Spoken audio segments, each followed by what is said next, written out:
تو یہاں اگلی آیت میں آیت نمبر 23 میں فرماتے ہیں وَجِیَ یومئذ اس دن لایا جائے گا بجہنم، جہنم کو بھی سامنے کیا جائے گا. جیا یعنی سامنے کیا جائے گا، سامنے ہوگی. اور جب جہنم کو دیکھے گا انسان تو اس کو یاد آئے گا، پھر اس کو سمجھ آ جائے گی کہ کہانی کیا ہے. جب جہنم دیکھے گا اور وہاں انسانوں پر ہوتا ہوا جو عذاب ہے اس کا نظارہ کرے گا، اس وقت اس کا سمجھ آ جائے گی کہ کتنی غلطی کر آیا ہے. لیکن اب سمجھنے کے ٹائم سے کیا ہو گئی ہے؟ دیر ہو گئی. یہ ایسے ہی ہے جیسے پرچہ جب لے لیا جائے اس کے بعد سوال کا جواب ذہن میں آ جائے. ہوتا ہے نا کبھی، ہاں، جب پرچہ لینے والوں نے پرچہ ہاتھ سے لے لیا ادھر جمع کر لیا تو آدمی کو یاد آ گیا کہ یار اس سوال کا جواب یہ تھا، یا ساتھی نے بتایا کہ وہ 5 نمبر سوال لکھا تھا اس کا جواب وہ بنتا، اچھا اس کا یہ جواب تھا، وہ تو میرا پورے کا پورا مجھے آتا تھا لیکن میں نے لکھا. لیکن اب اس کے اس یاد کرنے کا کیا فائدہ ہے جی؟ کچھ بھی نہیں. دیکھیں یہ کہتے ہیں یومئذ یتذکر الانسان، اس دن انسان سمجھ تو جائے گا. یتذکر کا مطلب ہوتا ہے سمجھ جانا، ذکر لے لینا، اس چیز کو جس کو سمجھنا چاہیے، جس کو پانا چاہیے پا تو لے گا. اس یادآوری کا اس کو اس وقت ذہن میں آئے گا، متوجہ ہوگا. لیکن وَأَنَّىٰ لَهُ الذِّكْرَىٰ، اب اس یاد آنے کا یا اب اس سمجھ کا یا اب اس جگہ پہنچنے کا کیا فائدہ؟ اب تو پرچہ اس کا کیا ہو چکا ہے؟ لپیٹا جا چکا ہے اور درج ہو چکا ہے اور لیا جا چکا ہے. اب کیا فائدہ؟ یقول، ادھر پھر کیا کہے گا؟ یہ آہ بھرے گا اور کہے گا کاش، یا لیتنی، کاش. یا لیتنی کا مطلب ہوتا ہے کاش، قدمت لحیاتی، میں نے کچھ اپنی زندگی کے لیے کیا ہوتا. اے اللہ، یہ بندہ تو ادھر بھی 70-80 سال زندگی کر گیا ہے، اب ادھر کہہ رہا ہے کہ حیاتی، اپنی زندگی کے لیے کچھ بناتا، تو ادھر زندگی اس نے نہیں کی. اب ادھر جا کر اس کو کیا پتہ چلا؟ یہی تو پتہ چلا ہے کہ جو زندگی کر کے آیا ہے وہ سارا سفر تھا، منزل تھی ہی نہیں، وہ تو سارا سفر تھا. سفر میں تو حیات نہیں ہوتی ہے، زندگی کی جگہ تو وہ نہیں ہوتی ہے جو سفر میں ہوتی ہے. سفر تو ایک منزل پر پہنچنے کا وسیلہ ہے. اب اسے سمجھ آ گئی ہے کہ جو وہ کر آیا ہے وہ سفر تھا، وہ زندگی نہیں تھی. اور ساری محنت وہ کرتا کس کے لیے رہا ہے؟ اسی کے لیے کرتا رہا ہے، ادھر ہی بناتا رہا ہے، اسی کو جوڑتا رہا ہے، اسی کو بہتر کرنے کی کوشش کرتا رہا ہے، جبکہ وہ تو سفر تھا. اب لحیاتی، جو ابھی زندگی شروع ہوئی ہے، اصل زندگی شروع ہوئی ہے، اس کے لیے تو اس نے کیا ہی کچھ نہیں ہے. قدم تو لحیاتی، کاش کچھ جوڑتا، میں کچھ لے آتا. کس کے لیے؟ اپنی زندگی کے لیے. یہاں میں زندگی تو ادھر سے اب جو نہیں لے آیا تو پھر کیا ہوگا؟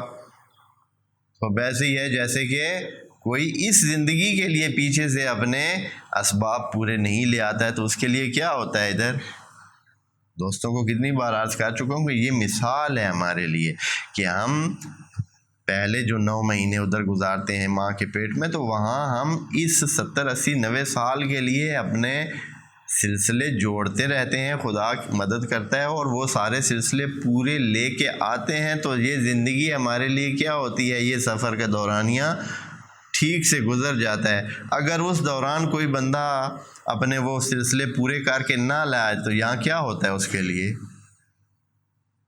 تو عذاب ہی عذاب ہے. خدا نہ خواستہ کوئی آنکھیں لے کر نہ آئے، جماندرو جسے کہتے ہیں کہ بھائی اس کی آنکھیں نہیں تھی، پھر کیا ہوگا ادھر اس زندگی میں؟ اس کے حوالے سے کیسے، کیا خیال ہے آپ کا؟ تو مسلم ہے کہ یہ زندگی اس کے لیے کیا ہے؟ بہت مشکل ہے، درد سر ہے، لیکن چونکہ خدا نے اس کے لیے یہ رکھا ہے کہ اس کا آنکھیں نہیں ہیں، تو اس کا آنکھوں کے حوالے سے جتنے حسابات ہونے تھے وہ سارے پہلے سے ہی پاس ہیں، وہ آگے جا کر انجوائے کرے گا۔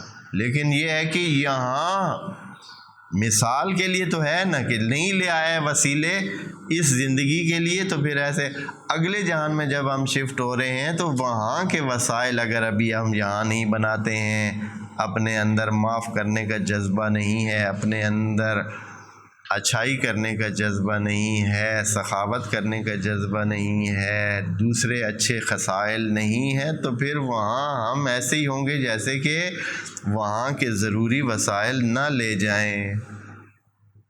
پھر ایسے ہی ہے جیسے کوہ ہمالیہ پہ بندہ جائے اور اپنے سردی کا انتظام بھی نہ کر کے جائے، تو پھر کیا ہونا ہے؟ کسی اور کو ادھر ڈنڈا اٹھا کے اس کو مارنے کی ضرورت ہے؟ ہاں، یا کوئی اس کو تکلیف پہنچانے کی ضرورت ہے؟ یا بس ادھر کی سردی ہی اس کے لیے کیا ہے؟ کافی ہے، اور ادھر کے حالات ہی اس کے لیے کافی ہیں۔ کوئی بندہ جنگل میں جائے اور تیاری کر کے نہ جائے تو اب کسی انسان کو اس کو تکلیف پہنچانے کی یا سزا دینے کی ضرورت ہے کہ بھئی اس کو سزا دے کے تیاری کر کے کیوں نہیں آیا جنگل میں؟ ہاں نہیں، ادھر کے حالات ہی اس کو سکھا دیں گے، اس کو اس کے عذاب کا اہتمام خود وہاں کے حالات خود بخود ہی کر دیں گے۔ جو بندہ صحرا میں جا رہا ہے، پانی ساتھ نہیں لے کے گیا ہے، تو اب کیا خیال ہے کسی کو اس کو عذاب کرنے کی ضرورت ہے کہ بھائی آپ کیوں نہیں لے آئے ہو، بھائی پانی کیوں نہیں لے آئے ہو؟ پوچھنے کی ضرورت ہی نہیں ہے۔ جب صحرا میں ہے، پانی ساتھ نہیں ہے، تو کسی کو اس کو عذاب کرنے کی ضرورت نہیں ہے۔ خود ہی صحرا میں ہونا اور پانی ساتھ نہ ہونا کیا بنے گا اس کے لیے؟ عذاب بنے گا نا۔ یہی تو خدا کریم فرما رہا ہے کہ اگلا جو زندگی کا مرحلہ ہے وہ اس میں یہ تیاری کر کے آئیں۔ یہ نہیں ہے کہ خدا آپ بے رحم ہو کہ وہ اس کو ڈنڈے کوڑے اور یہ چیزیں جو ذکر ہوئی ہوئی ہیں یہ لگائیں گے کہ بھائی یہ ٹھیک ہے۔ یہ صرف مثال کے لیے کہ انسانوں جو ادھر زندگی میں آپ کے عذاب ہوتے ہیں اسی ٹائپ کے ہی عذاب۔ دیکھیں جو بندہ بھوکا ہے، اتنا بھوکا ہے، اس کے سامنے جو گند بلا پڑی ہوگی وہ کیا کرے گا؟ کھائے گا یا نہیں؟ آپ کہتے ہیں نہیں کھائے گا، ہاں مر جائے گا، نہیں کھائے گا۔ بھائی دیکھ لیں، انسان ہے 20 جگہ ابھی گند میں سے بھوک جب ستاتی ہے تو گند میں سے وہ کھانے چن کر کھا رہے ہیں ابھی اسی دنیا میں۔ پیاس جب ستاتی ہے تو جہاں دیکھ رہے ہیں کہ ادھر سے حیوانات پانی پی رہے ہیں، وہی بندہ بھی ادھر سے پی رہا ہے۔ چوہے، بلیاں، سب حیوانات گند مند، وہاں کپڑے بھی دھلے جا رہے ہیں، وہاں سے انسان پانی پی رہے ہیں ابھی اس جہان میں۔ کیوں؟ پیاس سے انسان کو کوئی پھر یہ ہوش نہیں رہتا کہ یہ پانی کون سا ہے۔ تو جہنم میں بھی جو چیز ملے گی پھر پئیں گے۔ پھر اب یہ ہے کہ خدا کا اہتمام کرنے کی ضرورت نہیں ہے۔ یہ خدا نے ذکر کیا ہے کہ انسانوں یہ چیز حقیقت ہے اور اس طرف آئیں۔ خوب کہے گا انسان یقولو یا لیتنی قدمت لحیاتی، اپنی زندگی کے لیے کچھ تو بناتا، ہاں؟ لیکن خدا کریم فرماتا ہے فَيَوْمَئِذٍ لَا يُعَذِّبُ عَذَابَهُ أَحَدٌ، اس دن کوئی نہیں ہوگا جو اس کا عذاب، خدا کا عذاب کر سکے، خدا جیسا عذاب کرے۔ دو معنی یہاں کیے گئے ہیں ان دو آیات کے، وَلَا يُوثِقُ وَثَاقَهُ أَحَدٌ۔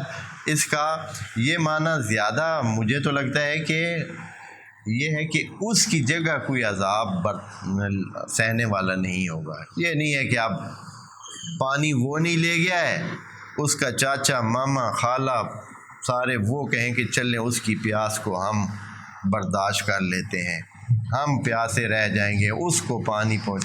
وہ جو صحرا میں گیا ہوا ہے اس کا وہاں کوئی بھی پانی دینے والا نہیں ہے۔ اس کے اچھے سوچنے والے ہوتے رہے ہیں، وہ گھروں میں بہت اچھے پانی، شربت، ہر چیز تہیا کر کے بیٹھے ہوں، لیکن اس سے اس کو فائدہ اس نے خود لے جانا تھا، اس نے خود لے جانا تھا صحرا میں پانی، یہ نہیں کہ اس کے گھر میں شربتوں کے ڈرم پڑے رہیں، گھر والے 100 قسم کی شربت بناتے رہیں کہ اس کو فائدہ ہو، نہیں۔